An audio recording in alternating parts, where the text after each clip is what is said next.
SoundCartel.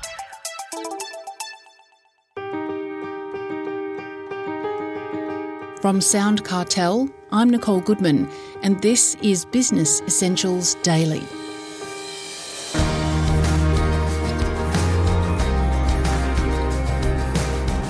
What is your management animal archetype? And how can learning about it help you learn about yourself?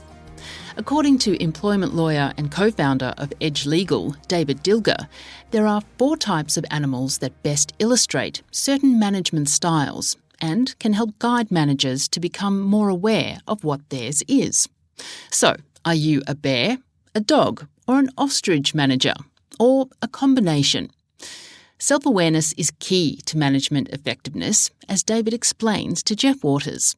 Psychosocial safety is looked at genuine awareness and ability to feel at your best in your workplace. And I say this to most workplaces when they want to work through this issue. Lieutenant General David Morrison, or former Lieutenant General of the Australian Chief of the Army, said the standard you walk past is the standard you accept. So ultimately, you get the workplace that you've tolerated and allowed. And currently, 2 in 5 have experienced a mental health condition in Australia. And we know that it costs you 3 times as much and it takes you 4 times as long to deal with a mental health issue. We've got new regulations out in terms of, and a code of practice dealing with psychosocial health. And although Victoria hasn't got it, it's still very, very similar in terms of the duty. Now, the typical workplace hazards in the code of practice sets out, but I think I'll concentrate on the main ones which we're seeing. We're seeing burnout, which is actually known as a syndrome by the World Health Organization. We've got fatigue, we've got poor leadership, poor culture, and poor organizational justice. And the reason why all this happens is not because we're some type of snowflake. It's more biologically based than that. And forgive me if I just give you a quick biology lesson. What we normally do, we take in information through our senses. And it goes into a special part of the brain called the thalamus. And the thalamus, think of that like a triage centre, and it's working out, where do I send all this information? Now, if it doesn't deal with a threat and it wants to just deal with something logically, it sends it off to the computer part of your brain called your frontal cortex, and it just deals with that logically. However, what we've also got in our brain is the reptilian part. It's actually called the amygdala. Now, the amygdala deals with things like threat and risk and danger. If the amygdala, when all that information's in the thalamus, the triage centre, if the amygdala goes, hang on, I'm sensing something, the amygdala gets to hijack the information. It takes precedence over your logical thinking.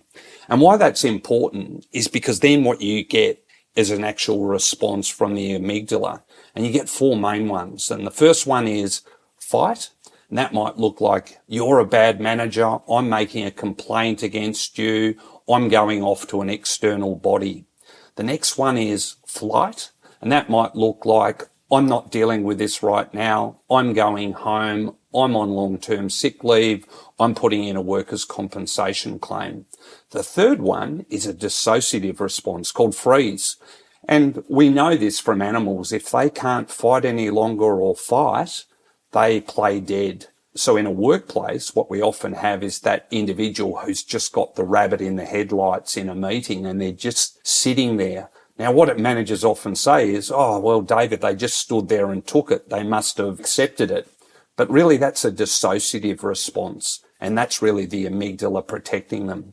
And then our final one is fawning. And that's also a type of dissociative response. And what that tends to be is, again, I'm certainly not suggesting we don't be nice and have good manners in the workplace, but if you're overly nice to the workplace bully, let me get you a cup of coffee here, let me go and run these photocopies for you for no genuine operation or relationship reason, that's called fawning, and that also is an amygdala response based out of fear. So how can we avoid these responses in our staff? Well, your amygdala has to be trained, and that is, how do you set the environment so that the amygdala doesn't get triggered? And that's genuinely through exposure, where if your amygdala doesn't fear danger or risk or something like that, then your amygdala won't get triggered and your thalamus will send it off to the logical part and you'll get better performance. Because when the amygdala is operating, biologically, here's what happens. You get your logical thinking is impeded, your EQ is impeded, that's your emotional intelligence, your memory is impacted, and your immune system gets compromised. When your amygdala is triggered, you get 90-second bursts until your body says the risk is gone. So that's important because if your amygdala is triggered, you won't get high performance. Okay? Your body just won't allow you to do that. And it's making us sicker. So psychosocial safety is all about feeling I'm part of a team. I think mistakes are okay. I actually have meaningful work and I trust the others around me. I think John Buchanan, Australian cricket coach, said it best when he said, when working out the team, here's what you want to do. You just want to look to the left of you and the right of you and go, are they going to do their job so I can do mine? And if you have that, you've got contributor safety. And then finally, you have challenger safety, and that is my ability to actually speak up. So there's some practical things you could do from an operational point of view. And that is, before we start trying to change the person, let's try and change the systems. So I think the number one thing to make people feel part of that team is have regular one-on-one conversations with your manager and your direct report. And that's just not on tasks. That's a designated meeting to talk about performance. We're having civility training, learning how to once again introduce the way of speaking to each other with some radical candor. Not suggesting you sugarcoat everything, but there's a pleasantness about the way you speak, which is designed not to hurt the person, but demonstrate personal care. I would definitely introduce, whether it be DISC, Myers-Briggs, Enneagram, something like that, to introduce self-awareness for all individuals. It's not just the manager's job. The individuals need to be in a team, need to equally understand their impact on others. Because as Simon Sinek says, if you don't understand people, you don't understand business. I think anything that you can get a 360-degree feedback is fantastic. I think genuine feedback is a lost art. And by genuine feedback, I mean regular feedback on an ongoing basis. And the stats again show us we need to focus. When most people think about feedback, they think of critical or negative feedback. And I think the focus is catch people doing things right. So if you can get about a 90-10 ratio of positive feedback to negative feedback, you're likely to be more successful. I'd look at the recruitment in who you bring into your organisation and can they maintain your values.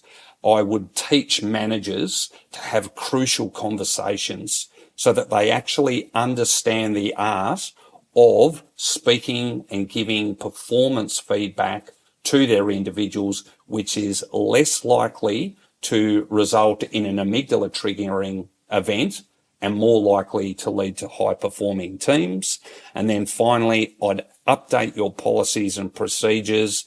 I would focus on actually having stigma diluters in your team so that rather than saying, hey, your job in this meeting is to find out what are the bear traps, what are the things that could hurt us, what are the things that are wrong, rather than being pointed out as, oh, David just complains all the time. If you're actually given a job to find it, sometimes that can actually help. And then finally, what I would say is you just got to train this, understand why it is, why we do what we do. And if you understand things like the amygdala, you won't get in that cursory response, which is David's a snowflake, David can't handle it, when really the reality is David's having a biological response which makes complete sense in the circumstances. That was David Dilger, employment lawyer and co-founder of Edge Legal.